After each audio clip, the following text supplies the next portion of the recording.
We're now onto our pin tool and our part 1 shape and line exercise. For the pin tool, we can use it to draw both open and closed paths. You can use shift to constrain it just like you did with the line segment tool for horizontal, vertical, or 45-degree angles. Use command and click to lift the pin off the artboard and start a new path, or you can press escape. Draw each of the following in the space to the right of the example. Now you may wish to turn on the grid as an aid to drawing. You go up to View, Show Grid, which is right up here. You can turn it on if you like. You see the grid show up. I can help with recreating these exercises here.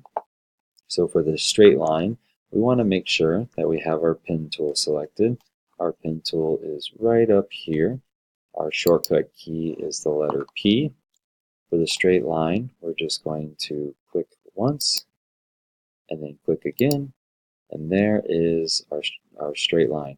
Now our pin tool is going to want to keep creating lines from our last anchor point.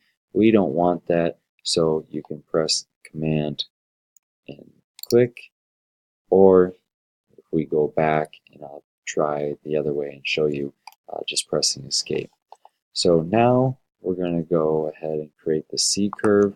You're going to click at your starting point, and you're going to click at your finishing point, but instead of just clicking and releasing it, you're going to hold down on it. So left click and hold, and then now you can go ahead and drag either up or down, left or right to create a curve, whether it's convex or concave.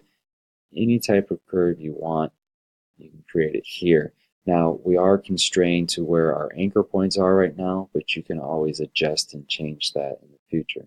So I'm going to go ahead and put the curve similar to the curve we have to the left. I'm going to release, and there is my curve. It wants to continue creating a line from my previous anchor point. I can press escape, and I can get out of that. Now you'll see this is still editable here. We can just go ahead and start a new line here, and then this will disappear. So for our S curve, you're going to click at the starting point. You're going to move to a new location, just like we did for our previous two. We're going to click and hold and create our curve. Once we've created our curve, we're going to release our left click, and then you'll see that we still can continue our line. Our pin tool has not been deselected. So when we come down from our handle and come down this way, we'll create our second curve, which will give us our S curve. Once we got it where we want, we're going to go ahead and left click, and then our S curve is done. It's going to, again, like our previous lines, want to continue a line from our last anchor. To get out of that, you command click or press escape. So I'm going to command click, and now I'm going to move on to our last one on this page, which is a straight line followed by a curved line.